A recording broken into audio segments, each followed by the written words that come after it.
India's ONDC platform is said to be a game changer in the e-commerce space. Commerce and Industry Minister Piyush Goyal recently urged e-commerce companies not to miss the bus on joining ONDC. Will ONDC's entry cause a disruption in the food delivery space? The government-backed open network for digital commerce has the potential to increase India's digital consumption by 5 times. After UPI, India's next big bet is the Open Network for Digital Commerce, ONDC. Open Network for Digital Commerce, and will that actually be a game changer in the whole e-commerce system in the country? Hello everybody, I hope you are doing good.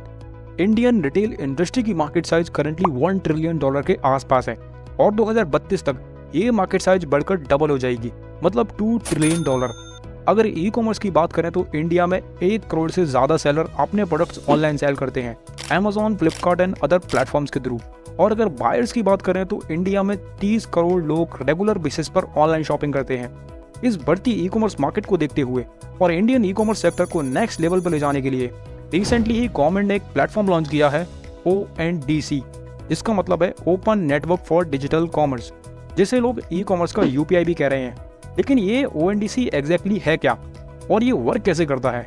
क्या ये Amazon और Flipkart जैसा कोई shopping platform है? Too many questions. Don't worry, आगे video में सब कुछ एक्सप्लेन करने वाला हूँ, बट उससे पहले प्लीज सब्सक्राइब बटन को हिट करके हमारे चैनल को ग्रो करने में हेल्प करो, ताकि हम ज्यादा से ज्यादा लोगों को और ज्यादा वैल्यूएबल कंटेंट डिलीवर कर पाएं। Okay, let's come to the topic. ONDC government के द्वारा लिया गया एक इनिशिएटिव है इंडियन ई कॉमर्स सेक्टर को रेवोल्यूशनाइज करने के लिए एंड Amazon, फ्लिपकार्ट जैसी फॉरेन कंपनीज की मोनोपोली को खत्म करने के लिए। ONDC गवर्नमेंट का एक ऐसा इनिशिएटिव है जिससे न केवल इंडियन रिटेल इंडस्ट्री को ग्रोथ मिलेगी, बल्कि ये सेलर्स एंड बायर्स का शॉपिंग एक्सपीरियंस भी काफी इंप्रूव करेगी। ONDC कोई Amazon या स्विगी, जोमेटो जैसी मल्टी वेंडर शॉपिंग वेबसाइट या ऐप तो बिल्कुल भी नहीं है, बल्कि ये एक ऑनलाइन शॉपिंग का ऐसा नेटवर्क सिस्टम है जिससे कोई भी सेलर अपने प्रोडक्ट को एक ही जगह से मल्टीपल प्लेटफॉर्म पर सेल कर सकेगा, और वो भी बहुत कम से कम कमीशन पे करके। ये कमीशन वाली बात मैं इसलिए बोल रहा हूँ बिकॉज स्विगी और जोमेटो पर रेस्टोरेंट्स मैक्सिमम 30% तक कमीशन पे करते हैं और Amazon पर सेलर्स 40% तक कमीशन पे करते हैं। इस वजह से प्रोडक्ट्स की प्राइस काफ़ी ज़्यादा इंक्रीज हो जाती है, जिससे सेलर्स का प्रॉफिट मार्जिन भी डिक्रीज हो जाता है और बायर्स के लिए प्रोडक्ट्स रिलेटिवली महंगे हो जाते हैं। Now let's understand the working of ONDC। ONDC exactly काम कैसे करता है? ONDC की वर्किंग कुछ UPI के जैसी ही है। जैसे कि अगर आपको UPI को यूज करना होता है तो आप मल्टीपल एप्स पर जाकर UPI को यूज कर सकते हो। कुछ वैसे ही अगर आपको ONDC पर शॉपिंग करनी है तो आप मल्टीपल प्लेटफॉर्म पर जाकर शॉपिंग कर सकते हो, बट सेलर्स को मल्टीपल प्लेटफॉर्म पर जाने की जरूरत नहीं है। उनके लिए बस ONDC को ज्वाइन करना ही काफी होगा। अगर कोई भी सेलर ONDC की वेबसाइट पर जाकर अपने बिजनेस को रजिस्टर करता है तो उसके प्रोडक्ट्स उन सभी शॉपिंग प्लेटफॉर्म पर ऑटोमेटिकली विजिबल हो जाएंगे जिन प्लेटफॉर्म्स ने भी ONDC को ज्वाइन किया होगा।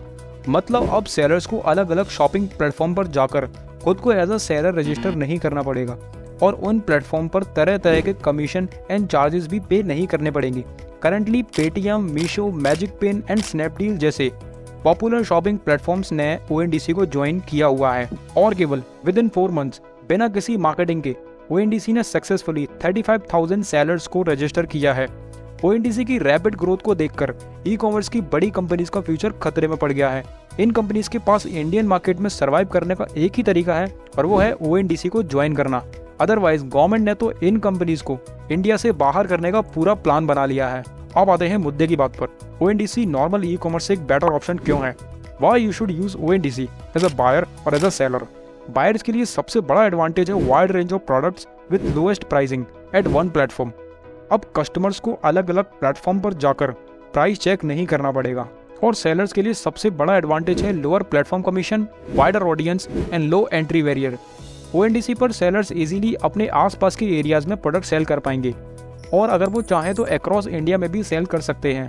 गवर्नमेंट के लिए ONDC को लॉन्च करने का सबसे बड़ा रीजन था स्मॉल रिटेलर्स को सपोर्ट करना, because Indian retail industry GDP में 10% कंट्रीब्यूट करती है एंड Amazon, फ्लिपकार्ट जैसी कंपनी इन रिटेलर्स की मार्केट को खत्म करने में लगी हुई हैं। लेकिन ONDC के आने के बाद अब ऐसा नहीं होगा। एक बात तो माननी पड़ेगी, गवर्नमेंट जिस तरह से इकोनॉमी को बूस्ट करने के लिए टेक्नोलॉजी का यूज कर रही है ना, दैट इज रियली इम्प्रेसिव। पहले UPI को लॉन्च करके पेमेंट सिस्टम को रिवोल्यूशनाइज किया और इंडिया के साथ साथ 10 और देशों में UPI को अवेलेबल कराया। और अब गवर्नमेंट ONDC को लॉन्च करके ई कॉमर्स की मार्केट को रेवोल्यूशनाइज करने जा रही है। ओके, एक क्वेश्चन है, क्या ONDC UPI जितना सक्सेसफुल बन पाएगा और क्या Amazon, फ्लिपकार्ट, स्विगी, जोमेटो जैसी बड़ी कंपनीज को बीट कर पाएगा? कमेंट में आंसर करो। और अगर ये वीडियो इन्फॉर्मेटिव एंड वैल्यूएबल लगी हो देन वीडियो को लाइक कर दो और उसके साथ ही जो ये रेड कलर की सब्सक्राइब बटन दिख रही है ना, इसे भी हिट कर दो।